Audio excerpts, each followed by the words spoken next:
Saipan, June 17th, 1944. 600 hours. Lieutenant Colonel Takashi Kurosawa stands in his command bunker, 800 yards from the nearest American position. The morning air is still, humid, heavy with the smell of coral dust and yesterday's smoke. He raises his field glasses, studies the marine lines. The Americans are digging in, fortifying, preparing for the push inland. Captain Nakamura stands 3 feet to his left. Younger officer, 31 years old, graduate of the Imperial Army Academy. Promising career ahead. Nakamura is speaking. Something about repositioning the machine gun positions on the eastern flank. The morning air cracks.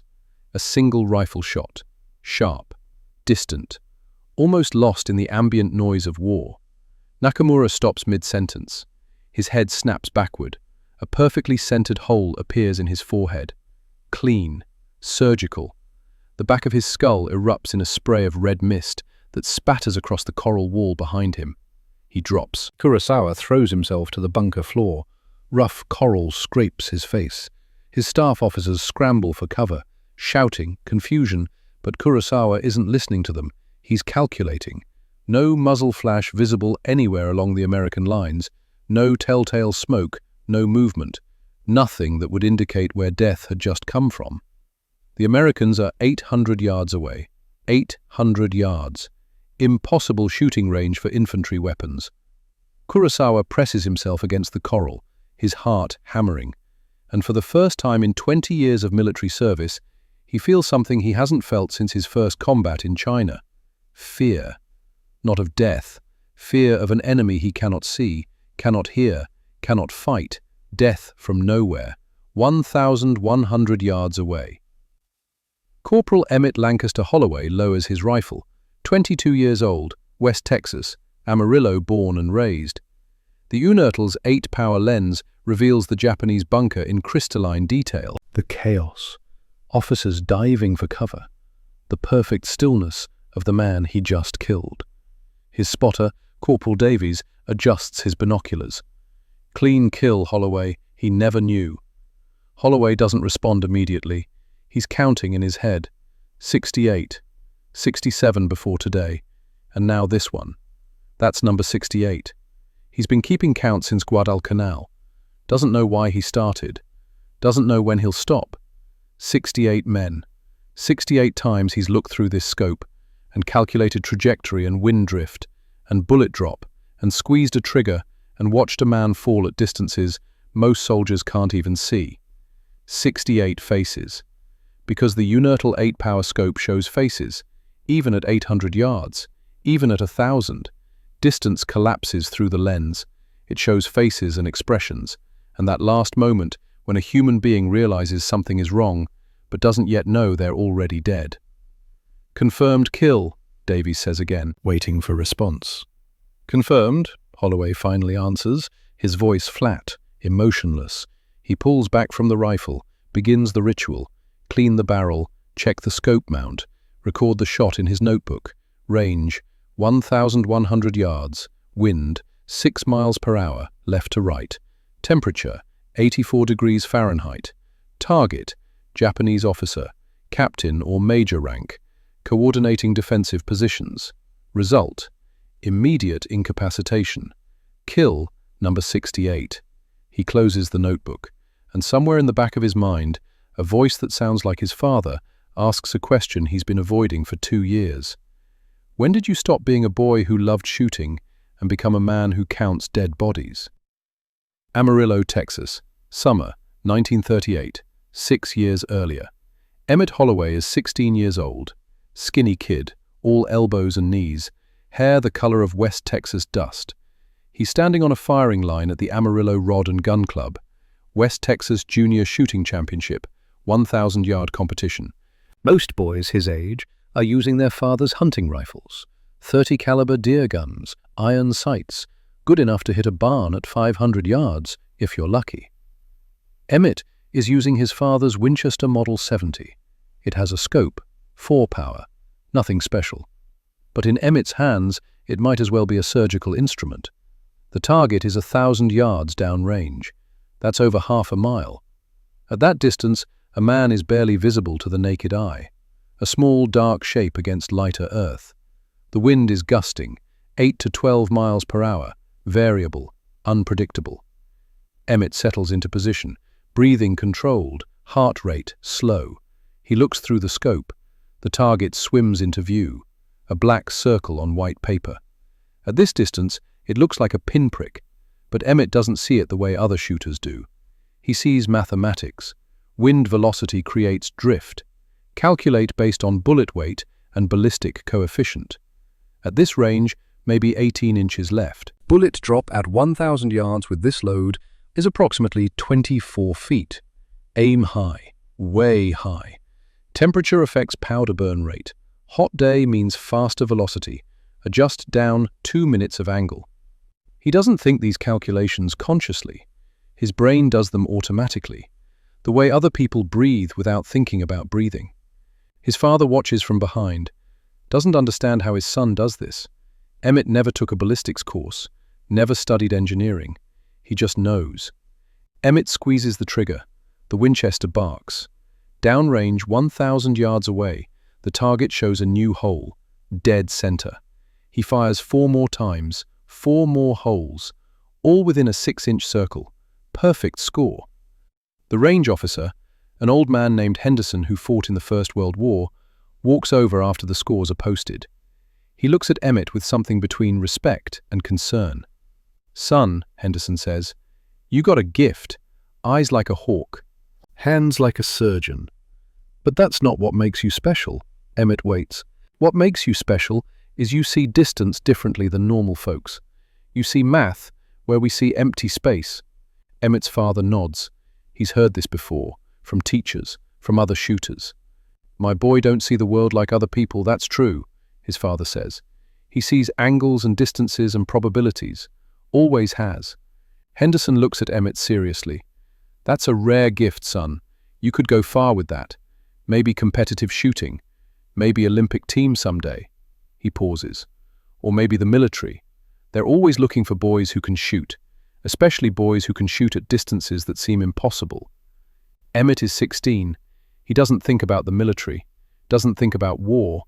He just likes the mathematics of long-range shooting, the precision, the challenge of hitting a target most people can't even see. But 4 years later, when the Japanese bomb Pearl Harbor, Henderson's words will come back to him.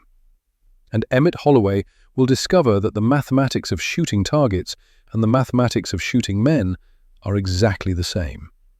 The emotional cost is the only difference. Guadalcanal, August 1942. Private First Class Emmett Holloway steps off the landing craft into knee-deep water.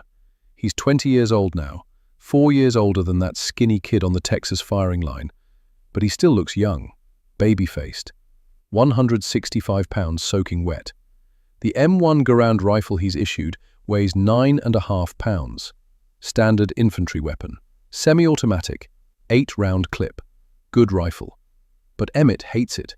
Iron sights, no magnification, effective range maybe 300 yards on a good day with perfect conditions.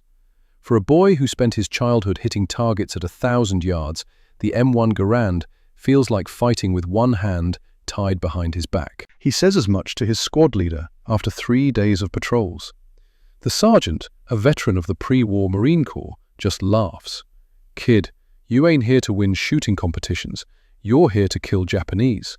The Garand kills Japanese just fine at 200 yards. That's close enough." But it's not close enough for Emmett, because at 200 yards, you see faces, you see eyes, you see the moment a human being realizes they're about to die. Emmett wants distance, wants separation, wants the mathematics to insulate him from the humanity. So when he sees a notice posted at battalion headquarters, Scout Sniper School, accepting applications, preference given to competitive shooters, he volunteers immediately. The selection course is brutal. 200 Marines apply. 20 are selected. Emmett is one of them. And that's how he meets Master Gunnery Sergeant Augustus Pierce. Pierce is 38 years old, Montana-born, lean as a fence post, face carved from granite. He's been shooting competitively since he was 16. won the Camp Perry national matches in 1935, again in 1937, again in 1939. Camp Perry, the pinnacle of American long-range rifle competition, where the best shooters in the country gather every summer to shoot at targets 600, 800, 1,000 yards away. Pierce has forgotten more about long-range precision shooting than most Marines will ever know. He looks at the 20 candidates assembled for Scout Sniper School. "Most of you won't make it through this course," he says. No preamble, no welcome speech. Not because you can't shoot, but because you can't think. He picks up a rifle from the table behind him. This is an M1903A1 Springfield. Bolt action, 5 rounds, built on the same action your grandfathers used in the First World War. He mounts a scope to the rifle. The scope is massive, nearly as long as the barrel itself. This is an Unertel 8-power scope, made by John Unertel in Pittsburgh. Cost $400. That's more than most of you make in 6 months. The candidates stare at the scope. It looks like something you'd use to study stars, not kill men. Pierce continues. This scope has external target knobs. See these? He points to 2 cylindrical knobs mounted on top and on the side of the scope. Windage and elevation. Each click moves your point of impact 1/4 minute of angle. Some of the candidates look confused. Pierce doesn't slow down. 1 minute of angle at 100 yards equals approximately 1 inch. At 1,000 yards, 1 minute of angle equals approximately 10 inches. So each click on these knobs moves your bullet impact about 2.5 inches at 1,000 yards. He looks at the group. This scope also has 8-power magnification. You know what 8-power means? Silence. Means a target at 800 yards looks like it's at 100 yards. Means you can see faces, see details, see things that iron sights at 200 yards can't show you. He pauses, lets that sink in. This rifle and this scope together cost $2,400. That's what the military pays. The Japanese Type 97 sniper rifle costs about $400. Their scopes are 2.5 power magnification. Ours is 8 power. Another pause. We have better equipment, better training, better institutional knowledge. You know why? No one answers. Pierce continues anyway. Because Americans have been shooting 1,000-yard competitions for 40 years. Marines dominated Camp Perry since 1907. We developed this equipment for sport, for fun, for weekend competitions where grown men shoot at paper targets from distances most soldiers never even think about. He holds up the rifle with the Unertel scope mounted. The Japanese military doesn't know this equipment exists. They don't have civilian shooting sports. No Camp Perry in Tokyo. No 1,000-yard competitions. No culture of long-range precision as recreation. He looks at each candidate individually. That ignorance is their weakness. Our knowledge is our strength, and you are going to exploit that gap until this war is over, or you're dead. Then he looks directly at Emmett. "Holloway, step forward." Emmett does. Pierce hands him the rifle. "I read your application, West Texas Junior Champion. Perfect score at 1,000 yards. Age 16. "Yes, Gunnery Sergeant." "You ever shot through a scope this powerful?" "No, Gunnery Sergeant. Highest magnification I used was 4 power. Pierce nods. "Look through it. Tell me what you see." Emmett shoulders the rifle, looks through the Unertel scope at a target set up 800 yards downrange.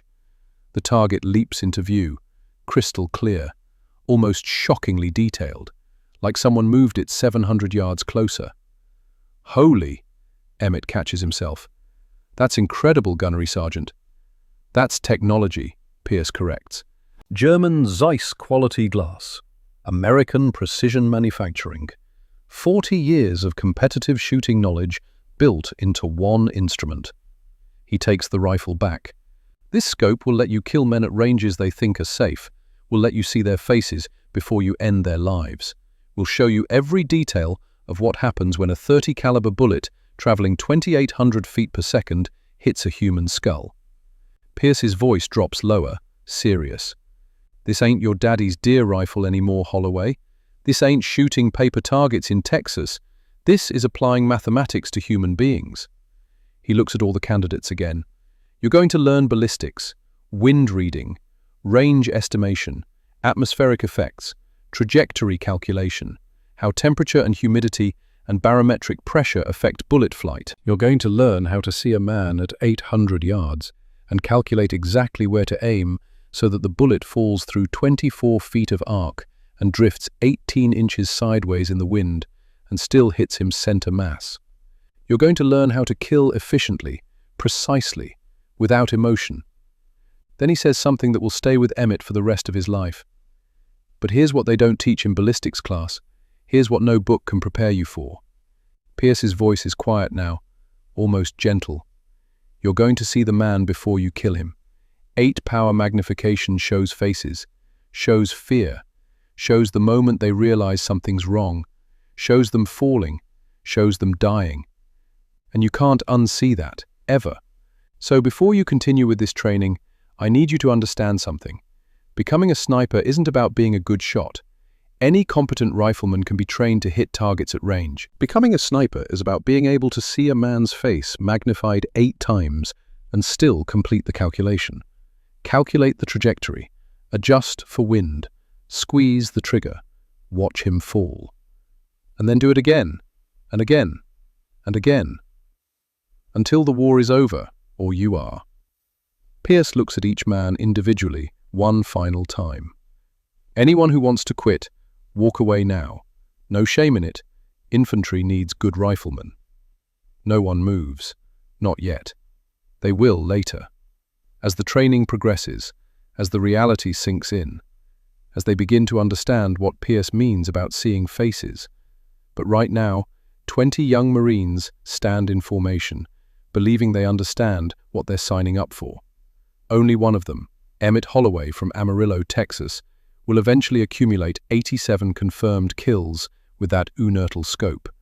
Only one will learn that perfect vision is both a gift and a curse. Only one will spend the next 60 years remembering 87 faces seen through 8-power magnification. But on this day, in August 1942, Emmett Holloway is just a 20-year-old kid who likes mathematics and precision shooting. He doesn't yet know that in 3 months he'll look through that unertal scope at a Japanese officer named Lieutenant Ishida. He'll calculate wind drift and bullet drop and atmospheric effects. He'll squeeze the trigger, and he'll watch magnified to intimacy as that bullet arrives 2 seconds before the sound of the shot. He'll see the impact, see the fall, see the death. And he'll learn exactly what Master Gunnery Sergeant Augustus Pierce meant about seeing too much. That lesson is coming. Soon. Tarawa Atoll, November 20th, 1943. Dawn. Sergeant Emmett Holloway stands on the deck of the USS Ashland. 21 years old now, 15 months since Guadalcanal, 23 confirmed kills in his notebook. 23 faces he sees when he closes his eyes at night. The invasion fleet surrounds him. Dozens of ships, hundreds of landing craft preparing to hit the beaches, thousands of Marines checking weapons, writing last letters home, making peace with whatever god they believe in. Master Gunnery Sergeant Pierce stands beside him, studying the island through binoculars.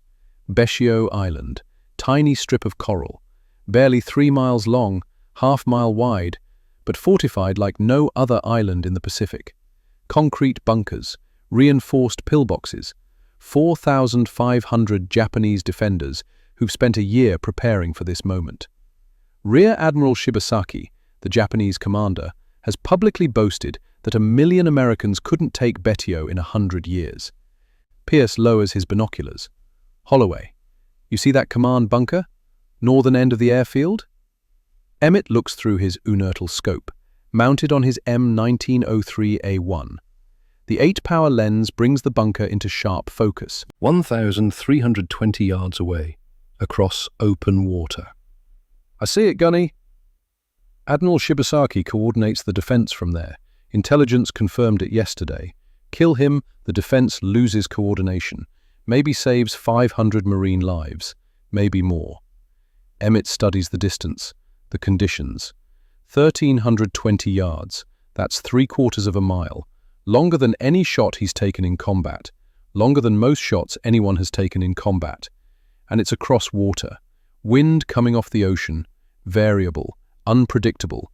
Temperature gradient between the 84-degree water and 92-degree land.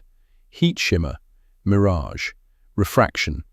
The mathematics are at the edge of possible. Gunny, that's extreme range, I know, but you're the best eye in the division. If anyone can make this shot, it's you. The first wave of landing craft hits the reef. 800 yards from shore. Too far out. They're supposed to float over the reef. But the tide is wrong. The Higgins boats ground out. Marines pour over the sides into chest-deep water. Japanese machine guns open up. The water turns red. Men fall. Dozens, hundreds, screaming, drowning, dying in water so shallow they could stand if they weren't torn apart by bullets. Pierce's jaw tightens. "Take the shot, Sergeant." Emmett settles into position. The M1903A1 rests on sandbags. Stable platform. He controls his breathing, slows his heart rate. The Unertal reveals Shibasaki in perfect clarity. Movement. Older man. Naval uniform. Studying the beach through binoculars. Admiral Shibasaki. Emmett begins the calculation. Range. 1,320 yards.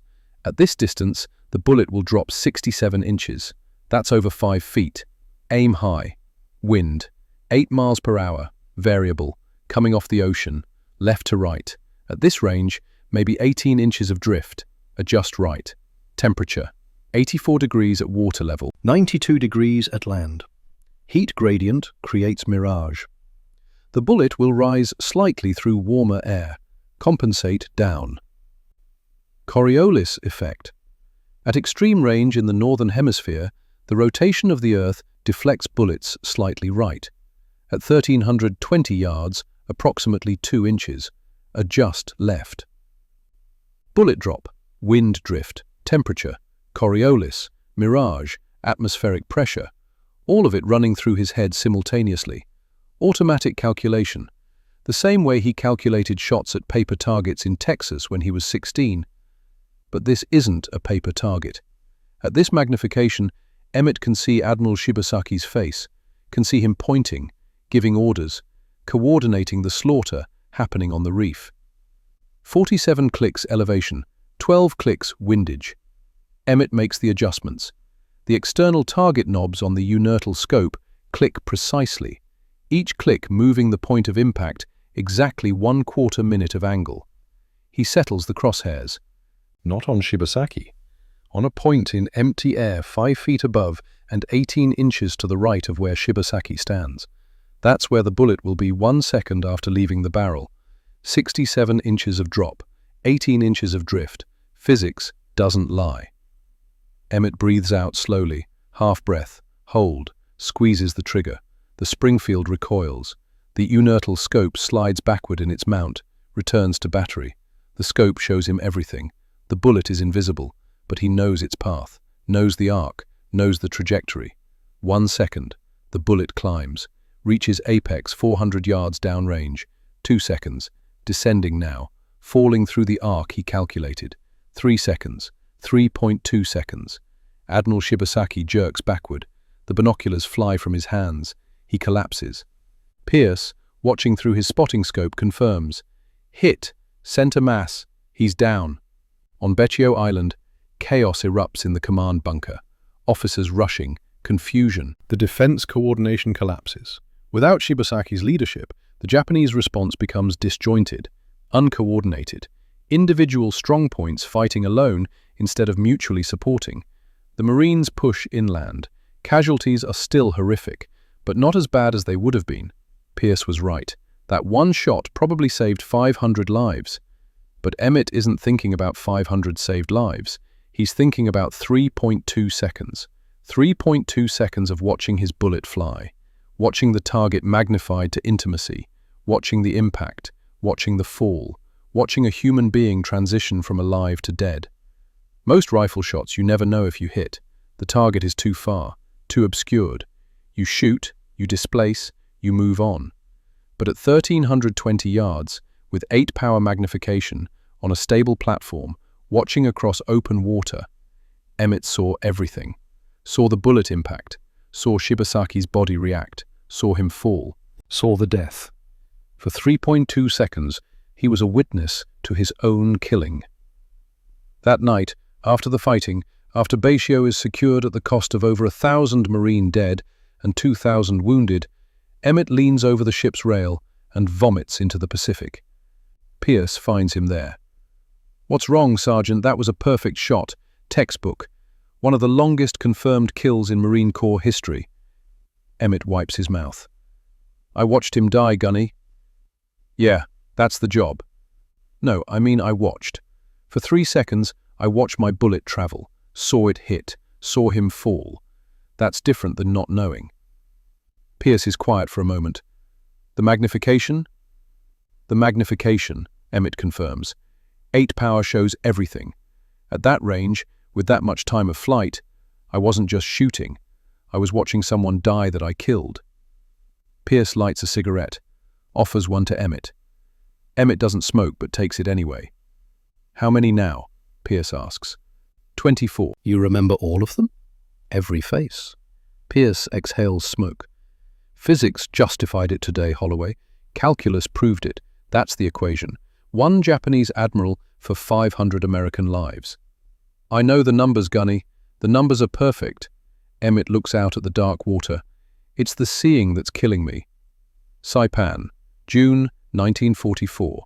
Staff Sergeant Emmett Holloway leads Scout Sniper Platoon Charlie. 22 years old. 67 confirmed kills before this morning. 68 now, counting Captain Nakamura from the cold opening. The platoon's mission has evolved, no longer just eliminating targets of opportunity. Now it's systematic psychological warfare. Decapitate the Japanese command structure, force officers underground, make them afraid to coordinate, afraid to observe, afraid to lead. Turn their leadership into liability. It's effective. Captain Hideo Oba commands a resistance force in the northern hills. His men are dug into caves, supposedly safe, beyond the range of American artillery, beyond the reach of American infantry, but not beyond the reach of Emmett Holloway's unertal scope. Oba keeps a journal, hidden in his cave. He writes entries by candlelight. June 23rd. Lost Lieutenant Sasaki today, shot from impossible distance. Men say the ghost shooters can kill from beyond the clouds. Some believe Americans have death rays, invisible weapons. I tell them these are superstitions, but I don't know what else to call an enemy we cannot see, cannot hear, cannot fight. June 25th. Sergeant Yamada refused to leave the cave today, even when ordered. He says the Americans can see through walls, can shoot around corners. Madness. But 3 more men dead today from invisible fire. How do I maintain discipline when the men fear an enemy that seems supernatural? July 1st. We captured an American rifle last night. The scope is terrifying, 8 times magnification. I looked through it. Could see individual Marines from distances I thought safe, could read expressions on their faces. And the adjustments, precise mechanical adjustments for wind and range, we have nothing like this, nothing even close. Colonel Tadashi Suzuki examines the captured M1903A1 in his intelligence bunker. He's 39 years old, career intelligence officer, studied at military academy, served in China, Manchuria, Philippines. He thought he understood American military capability. He was wrong. Suzuki looks through the unertal scope, points it at a ridgeline 800 yards away. Distance collapses through the lens. He can see individual American soldiers, see their faces, see them moving, talking, living. All of them visible, all of them vulnerable. He examines the external target knobs, turns them carefully, hears the precise clicks, reads the markings, quarter-minute adjustments. He calls Tokyo, speaks to Imperial Army headquarters. "We are fighting blind against an enemy who can see," he tells them. "Request immediate production of equivalent optical systems." The response comes back 3 days later. Japanese optical engineers have examined the specifications. They report, "Precision grinding equipment required does not exist in Japanese factories. Optical glass quality exceeds current manufacturing capability. Skilled workforce for instrument-grade assembly not available. Estimated time to develop production capacity. 18 months minimum. The war will be over by then. Suzuki realizes the truth. Even knowing the technology exists, even having an example to copy, Japan cannot replicate it. The industrial capacity gap, the skilled labor gap, the institutional knowledge gap. 40 years of American civilian marksmanship tradition created infrastructure and expertise Japan never developed. And now, when they need it most, they cannot close that gap fast enough. Suzuki writes in his report, "We are not losing because our soldiers lack courage. We are losing because American soldiers can see 800 yards and we can see 300. No amount of Bushido spirit overcomes that advantage." The report is filed, classified, never acted upon. Japanese officers continue dying at impossible ranges, and men like Emmett Holloway continue pulling triggers. Peleliu, September 1944. Gunnery Sergeant Emmett Holloway, 22 years old, 79 confirmed kills. Colonel Kunio Nakagawa commands the Japanese defense. Brilliant tactician.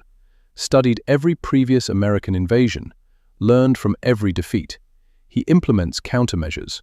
No officers visible in daylight. All movement through covered trenches. No gatherings larger than 3 men. Dummy officers as decoys. Constant deception. If the Americans need to see to kill, Nakagawa tells his staff, we become invisible. It works. Partially. American sniper effectiveness drops. Fewer officer casualties. The Japanese defense is coordinated, organized, deadly. But Emmett adapts. He doesn't hunt visible officers anymore. He watches, observes, studies behavior magnified to intimacy. Japanese soldiers defer to certain individuals. Subtle body language, a private stepping aside to let someone pass, a corporal waiting for another corporal to speak first. Small indicators of rank and authority. 8-power magnification shows these details. Emmett identifies leaders by how other men treat them. No insignia required. It takes longer, requires patience, days of observation sometimes. But it works. Day 6 of the Peleliu campaign. Emmett observes a Japanese position, 780 yards distant. The Unertal reveals his target in perfect detail. A man giving quiet directions to others. They listen, defer, obey. Officer. No visible rank, but definitely leadership. Emmett settles into position, stable, breathing controlled, heart rate slow. He's done this 79 times before.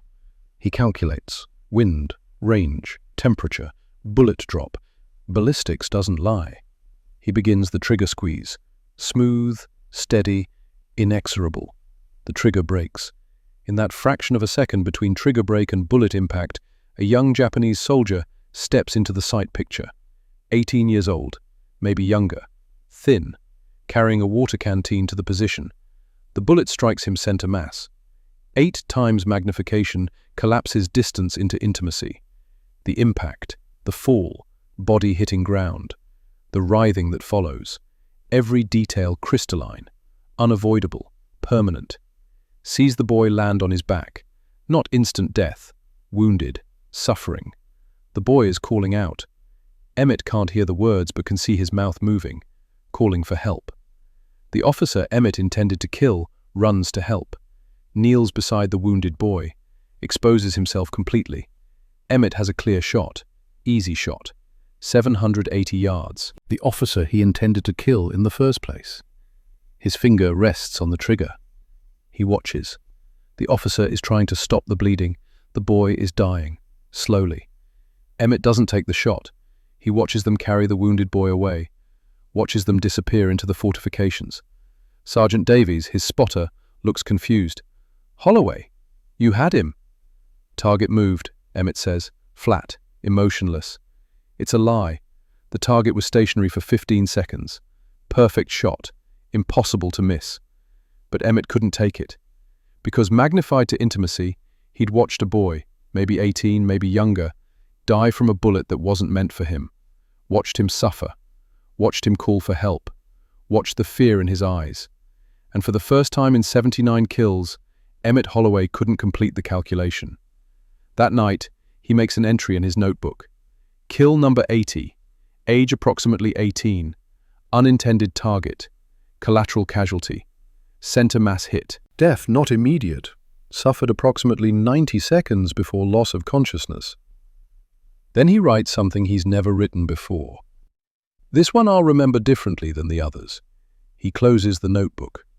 Somewhere in the Japanese fortifications, that boy is probably dead by now. The wound was lethal, just slow, and an officer survived because Emmett Holloway saw too much magnified to intimacy and couldn't calculate death while watching suffering. Master Gunnery Sergeant Pierce would say that's a failure, mission failure. Let emotion override objective. But Emmett doesn't care what Pierce would say, because he's alone with 80 faces in his memory, 81 counting today. Some killed instantly, clean, efficient, mathematical. One killed slowly, accidentally, while Emmett watched magnified 8 times and learned that not all killing is equal. Some deaths are quick, some deaths take 90 seconds. And when you're watching at this magnification at 780 yards, 90 seconds is an eternity. By the end of Peleliu, Colonel Nakagawa has lost 43% of his company-grade officers, despite all countermeasures. American snipers have adapted to every defensive measure, learned every trick, overcome every obstacle. Sergeant Harada, one of the few Japanese snipers to survive the campaign, writes in his report, "American snipers operate at ranges where our Type 97 rifles cannot even identify targets clearly.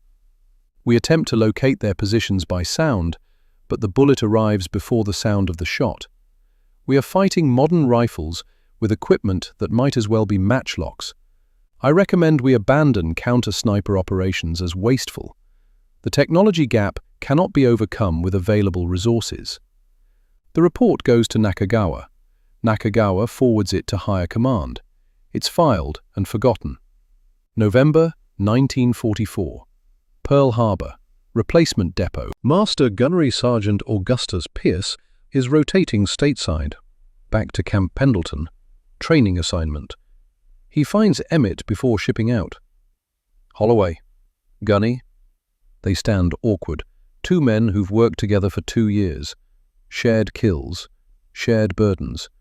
Don't know how to say goodbye. Pierce speaks first. "You're the best natural shooter I ever trained." "Thank you, Gunny." "That's not a compliment, that's a warning." Emmett waits. "The better you see, the more you'll remember. 8-power magnification is a gift and a curse. You got the gift, you'll carry the curse." "I'm already carrying it." Pierce nods. "I know, I see it in your eyes. That 1,000-yard stare. Not from distance, from seeing too much too clearly." He puts a hand on Emmett's shoulder. "The war will end. You'll go home. You'll have a life. But those faces will stay with you. All of them. Perfect clarity. Forever." "How do you deal with it?" "You don't deal with it. You carry it. Like we carry the rifle. It's the weight of the job." Pierce's transport is boarding. "One more thing, Holloway. When you get home, don't just count the kills. Count what you saw that saved others. The intelligence reports, the observations. That matters too. How many did you kill, Gunny? In all your years?" Pierce is quiet. 43. 43 faces I still see. Does it get easier? No. You just get better at carrying it. Pierce boards his transport. Holloway never sees him again. But Pierce's words stay with him. Count what you saw that saved others.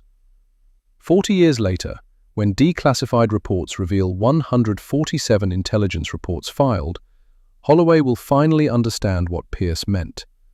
The seeing mattered more than the shooting. Always had. Okinawa, April 12, 1945. Dawn. Gunnery Sergeant Emmett Holloway crouches in a destroyed building overlooking the Shuri line. 23 years old. 87 confirmed kills. He hasn't fired his rifle in 3 weeks. Not because there aren't targets. There are plenty. Japanese forces dug into the most sophisticated defensive network in the Pacific. Tunnels, bunkers, interconnected positions that have consumed Marine battalions like a meat grinder. Emmett hasn't fired because he's been promoted. Senior Sniper Advisor, plans operations, coordinates teams, trains replacements. He rarely shoots anymore. But today is different. Today requires the best eye in the division.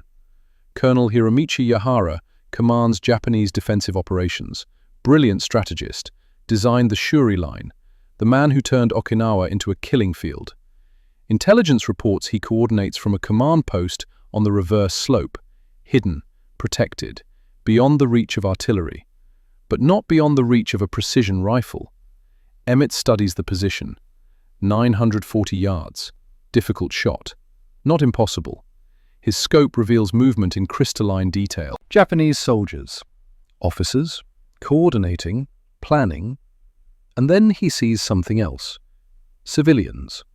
Okinawan civilians. Families. Hiding in the ruins near the Japanese position. Old men. Women. Children. They're 15 feet behind where the Japanese artillery spotter stands. The spotter calling fire on Marine positions, killing Americans with every radio transmission.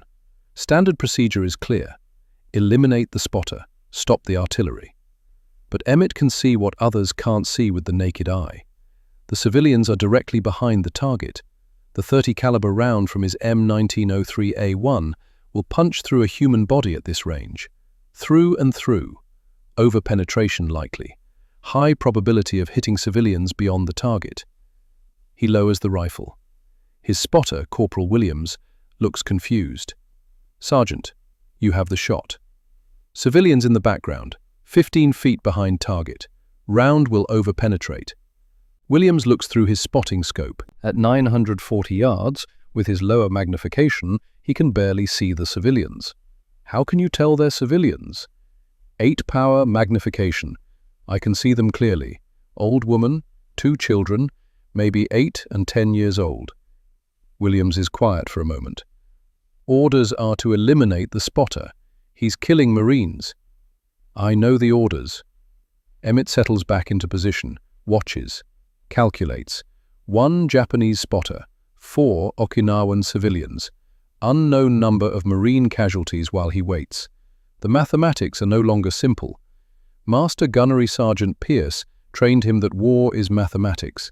Calculate trajectories, eliminate variables, complete the mission.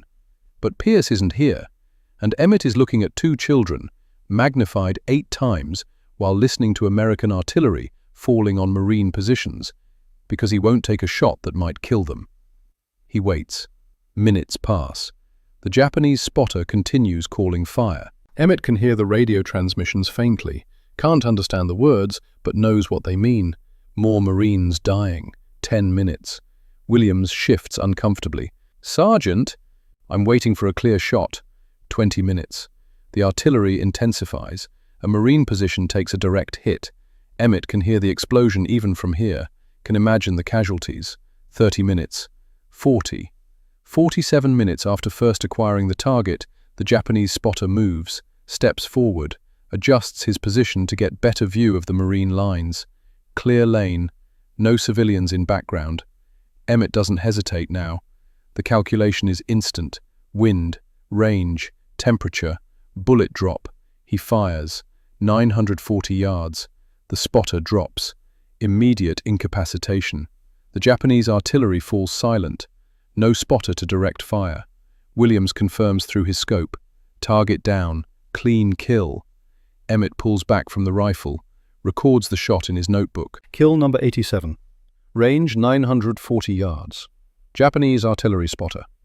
Waited 47 minutes for clear shot to avoid civilian casualties. Target eliminated. Artillery suppressed. Then he adds a line he's never written before. 2 Marines KIA during wait. 4 Okinawan civilians survived. Did I calculate correctly? He doesn't know the answer. We'll never know. The statistics tell one story. Marine Corps Scout Sniper Operations, Pacific Theater, 1942 to 1945. Total Scout snipers deployed, approximately 400. Less than 1% of total Marine forces. Japanese officer casualties attributed to sniper fire, over 15%. Gunnery Sergeant Emmett L. Holloway, individual record, 87 confirmed kills, 0 wounded, all kills immediate incapacitation. Average engagement range, 820 yards. Longest confirmed kill, 1,320 yards. Success rate, 94%. 87 kills from 92 shots fired. But statistics don't tell the whole story. The physical cost. Emmett weighs 138 pounds, down from 165 when he deployed. 27 pounds lost over 3 years. His right eye shows permanent strain damage from scope use, partial vision degradation, what the doctors call scope eye. His hands shake, not constantly, but sometimes. Cold exposure damage, stress, fatigue. His right shoulder is one massive bruise. 3,000 rounds fired through an M1903A1 Springfield over 3 years. The recoil accumulates. The psychological cost. Navy psychiatrist evaluation, May 1945. Gunnery Sergeant Holloway demonstrates exceptional combat performance with severe psychological burden. Reports intrusive thoughts related to seeing every kill through 8-power magnification. Distinguishes between killing and witnessing killing. States the magnification makes each death personal and memorable. Can recall specific details of all 87 confirmed kills. Face recognition. Circumstances. Impact observation. Patient demonstrates classic symptoms of what we term moral injury. Not fear-based trauma, guilt-based. Not from doing wrong, but from doing necessary things that feel wrong. Patient's exact words. The scope shows their faces 8 times magnification, every night. I know the trajectory was correct. I saved American lives. But knowing you did the right thing doesn't make you forget seeing men die because you pulled a trigger. Recommendation. Immediate rotation stateside. Honorable discharge with full benefits. This Marine has given enough. Colonel Hiromichi Yahara survives the war. Captured, interrogated, eventually released. In his post-war writings, he analyzes the American sniper superiority. We lost Okinawa for many reasons, but American sniper operations represented a fundamental shift in warfare that Japanese doctrine never anticipated. American snipers eliminated over 60% of company-grade officers by campaign midpoint. Our experienced leaders were systematically removed. Replacements had no time to learn before they too were killed. But the greater impact was psychological. Officers could not observe without exposing themselves, could not coordinate without risk. The Americans possessed optical superiority that made our defensive positions transparent while theirs remained opaque. This was not courage versus cowardice. This was physics. They could see 800 meters clearly. We could see 300. No amount of Bushido spirit overcomes that technological gap. In one documented case, an American sniper deliberately waited 47 minutes for a clear shot to avoid Okinawan civilian casualties. The precision of their optics allowed discrimination between combatants and civilians at ranges where we could barely identify human figures. This capability saved an estimated 30,000 Okinawan civilians. American snipers could target military personnel without area bombardment. We lost because we were fighting a war of the previous century while America fought the war of this one. 1987. Declassified documents. Military historians discover classified Marine Corps intelligence reports, Pacific Theater operational summaries, buried in National Archives for 42 years. Scout Sniper Reconnaissance Contributions, Guadalcanal. Sniper observations identified 73% of Japanese artillery positions prior to assault. Enabled precision counter-battery fire. Estimated casualties prevented, 400 to 600. Tarawa. Sniper teams provided detailed mapping of defensive positions 3 days before invasion. Adjusted landing plans accordingly. Casualty reduction estimated 15 to 20%. Saipan. Continuous sniper observation tracked Japanese troop movements, supply routes, command post relocations. Intelligence reports credited with unprecedented situational awareness at battalion level. Peleliu. Sniper teams identified concealed tunnel entrances, ventilation shafts, communication trenches, mapped 89% of defensive network before assault commenced. Okinawa. Sniper discrimination between military and civilian positions enabled surgical strikes. Estimated 30,000 Okinawan civilian lives preserved through precision targeting versus area bombardment. Regiment Sergeant Emmett L. Holloway, individual reconnaissance contributions, 147 intelligence reports filed, 1942 to 1945. Detailed Japanese position mapping across 5 major campaigns. Observed and reported. Troop movements, supply routes, defensive preparations, leadership changes, morale indicators. Intelligence value assessment significantly exceeded direct combat effectiveness. One analyst's note from 1946. Holloway's 87 kills received commendations. His 147 intelligence reports shaped operational planning across 5 campaigns. We counted the bodies. We should have counted the battles won, because he saw what others couldn't and reported it. Estimated American lives saved by intelligence Holloway provided. 2,000 to 3,000 casualties prevented through informed operational planning. The real story was never the killing, it was the seeing, not seeing men die, seeing everything else. Troop concentrations, supply patterns, defensive weaknesses, command structure changes, and reporting it. 8-power magnification wasn't just for targeting, it was for reconnaissance.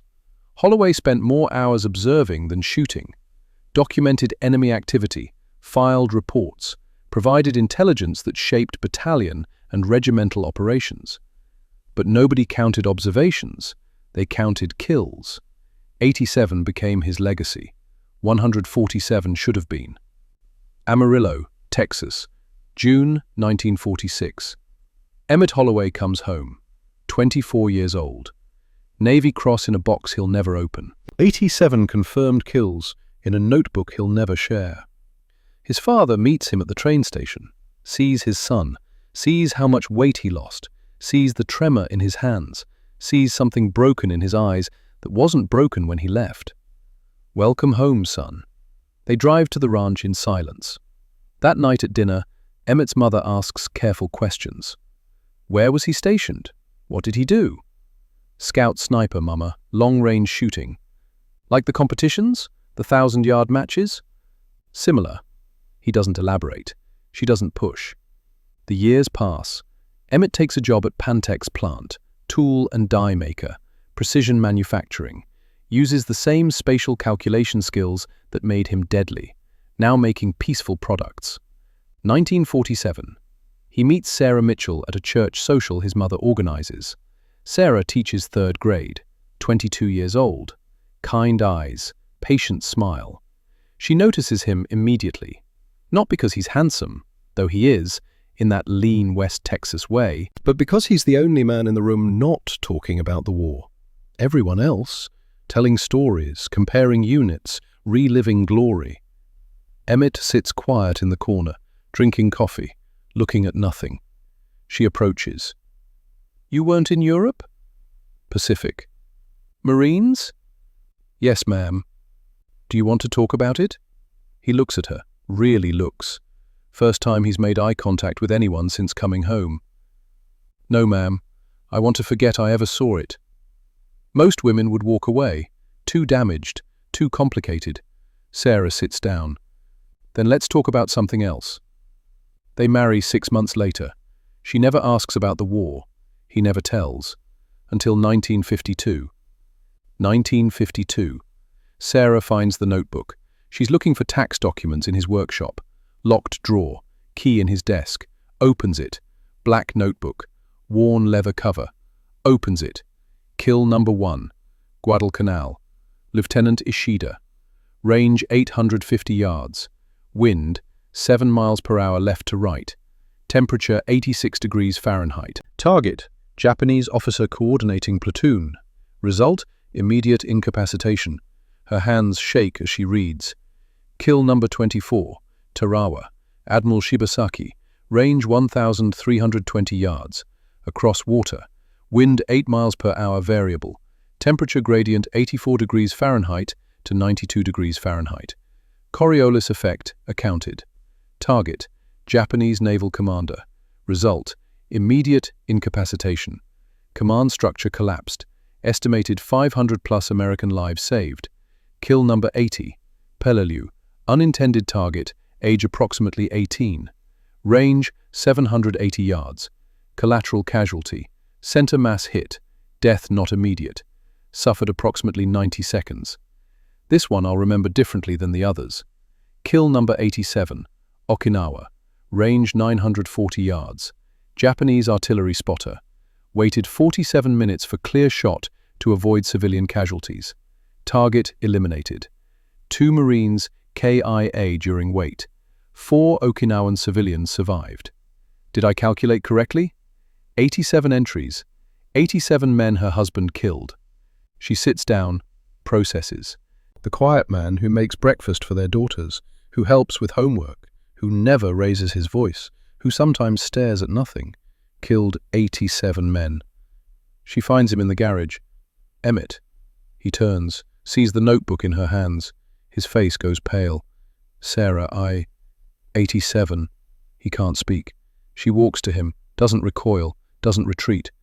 Are you okay? The question breaks something in him. Distance collapses through the lens. 8-power magnification. Every night. I know the trajectory was correct. I saved American lives. The numbers don't lie, but knowing doesn't make forgetting possible. Forget what? Seeing men die because I calculated where to aim. Seeing their faces magnified 8 times. Seeing the impact, the fall, every detail. Sarah holds him. Not judgment, not fear, just presence. You came home, she says quietly. You did what you had to do, and you came home. That's what matters. But they both know it's not that simple. Because the notebook has 87 names, and he remembers every face. And coming home doesn't mean leaving the war behind. It just means carrying it in different places. Do you ever think about them? She asks. Every day. Every single day. What do you think about? Whether they had families, children, wives who waited for letters that never came, mothers who buried sons without knowing how they died, whether any of them saw me before I pulled the trigger, whether they knew. Sarah doesn't have answers. Nobody does. She never mentions the notebook again, but she understands now why sometimes he stares at nothing. He's not seeing nothing, he's seeing everything, too clearly, magnified 8 times, forever. 1979. Declassification. The Army releases Scout Sniper operational records, 34 years after the war ended. Amarillo newspaper runs the story. Local hero. 87 confirmed kills. Navy Cross recipient. Longest confirmed kill, 1,320 yards. Reporters contact Emmett, now 57 years old, still working, still living quietly. He agrees to 1 interview. 1. The reporter is young, enthusiastic, asks about the biggest shot, the most dangerous mission, the closest call. Emmett answers factually. Tarawa, 1,320 yards, killed a Japanese admiral, probably saved 500 Marines. The reporter writes it up. Heroic story. American sniper defeats Japanese through superior skill and courage. Emmett reads the article, sets it down. It's accurate, factually, but it misses the point entirely. The point isn't the kills, isn't the range, isn't the skill. The point is what it costs to see men die magnified 8 times and carry those images for 34 years.